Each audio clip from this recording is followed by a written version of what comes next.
Hello friends, and welcome back to another virtual story time with Miss Liz.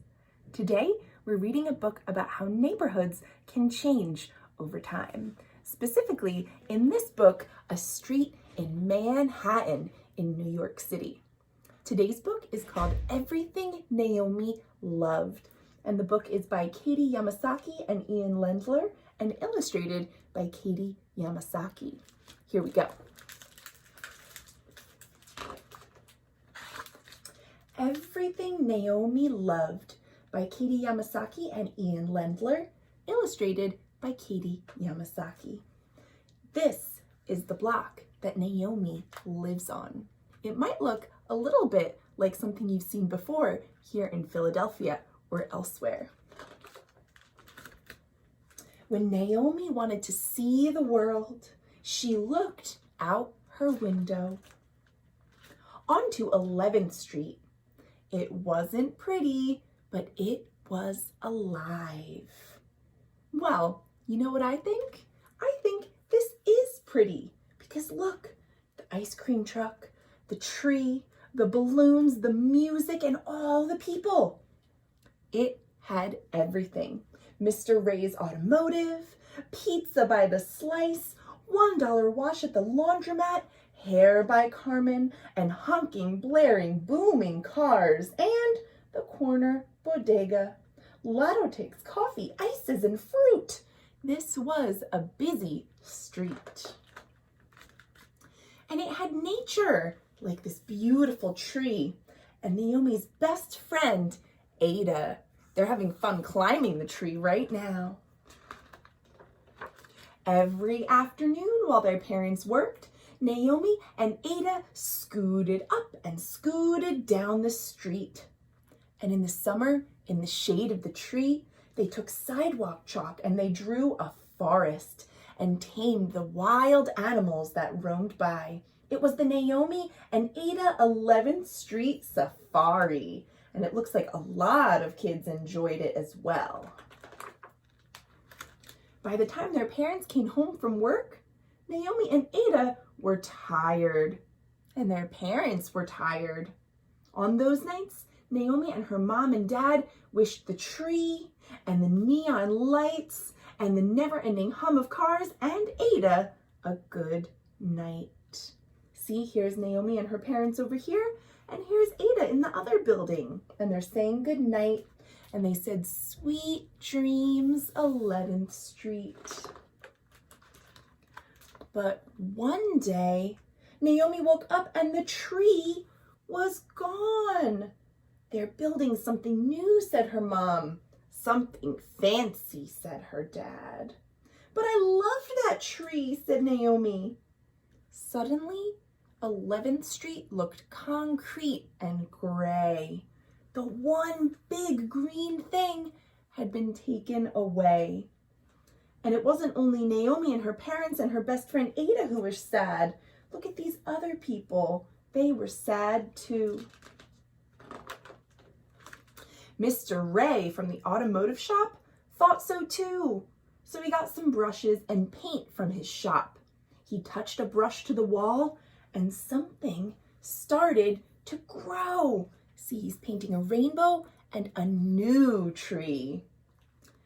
"Things change," he said, "but where I grew up, when something we love goes away, we paint it on the wall so it's always with us. Do you want to help?" Naomi shook her head. She had never seen Mr. Ray paint before, and he was so good, she didn't want to ruin it. So Naomi and Ada watched Mr. Ray paint the tree. When he was done, 11th Street got its green back. Here's the tree stump where the tree used to be, and here's Mr. Ray's painting where he made a memory of the tree on the wall, a memory that had birds and rainbows in it. A few weeks later, Ada buzzed Naomi's doorbell, but it wasn't to play. It was to say goodbye. Ada's family was moving. Their building was being torn down. And just like that, Naomi's best friend was gone. See how sad she is. First the tree, and now her best friend Ada. The next morning, Naomi had no one to play with, so she picked up her sidewalk chalk and she drew a scooter on the wall. "Do you want some help?" asked Mr. Ray. "Yes, please," said Naomi. So he showed her how to paint a foot and a leg and a summer dress.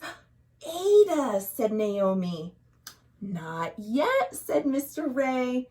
They made the last touch, which was Ada's smile, and Naomi couldn't help it. She smiled too. So now they have a painting of the tree and Naomi's best friend. Two things that used to be on 11th Street that weren't there any longer. But 11th Street changed more and more. Shops closed. Signs went up. "Coming soon, luxury living." And one day, Mr. Ray hung a sign of his own, and it said, "Closed for good." "Things change," he said. "Help me say goodbye." Here's Mr. Ray crying and painting a sign that says "Closed for good." If you look really close, this sign says, "Thank you for 24 years.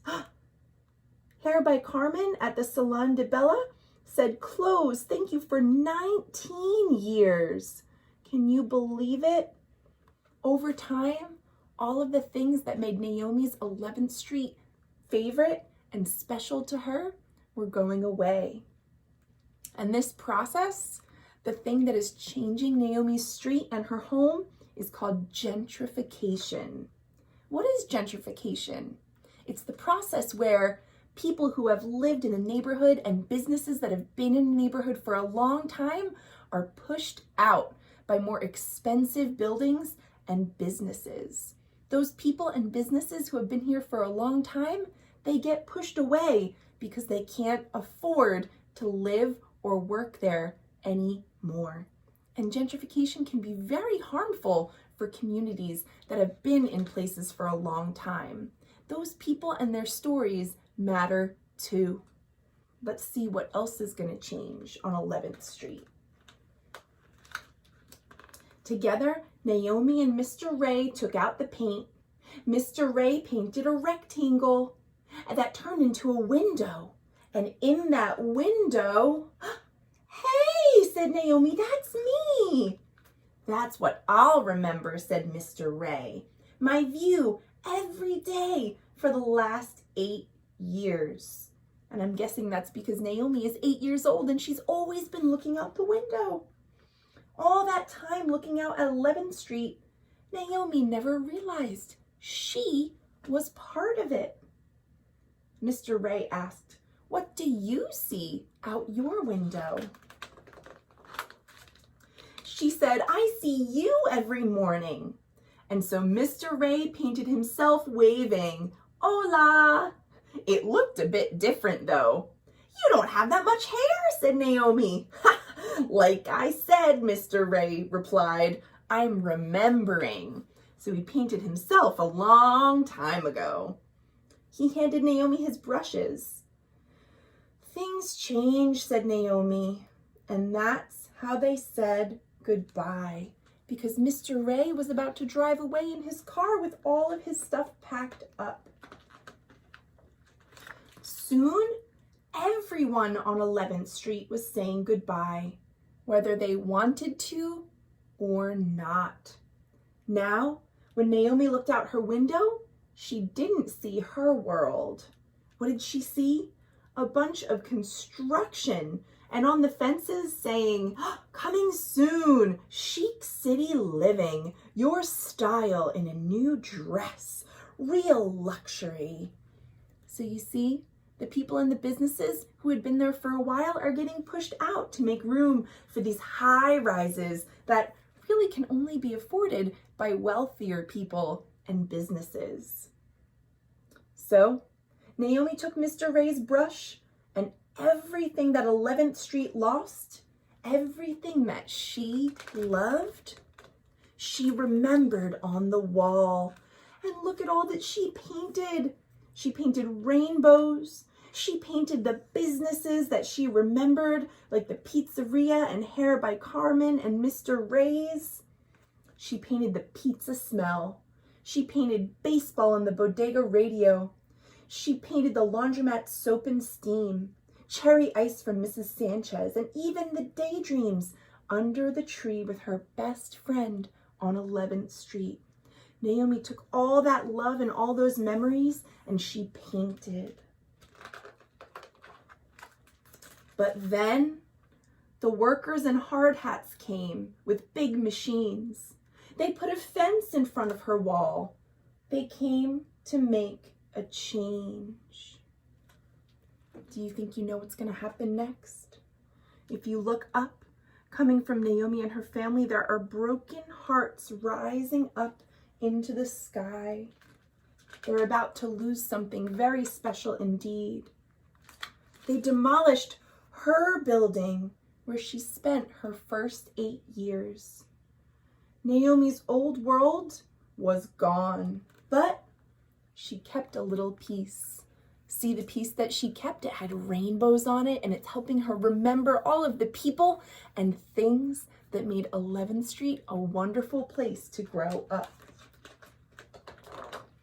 And when her family moved, that piece stayed with her from 11th Street all the way to 111th Street.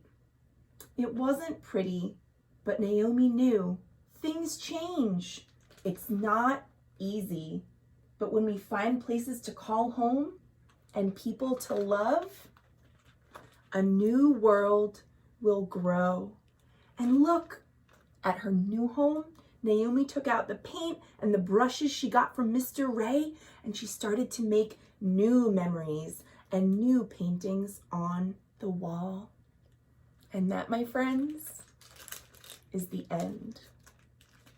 When I read the back cover of this book that gave a little information about the authors and illustrators, I learned that Katie Yamasaki is a muralist who's painted murals all over the world. And this story was inspired when she heard that a building she painted a mural on had been torn down, and the residents had tried to save her mural piece by piece.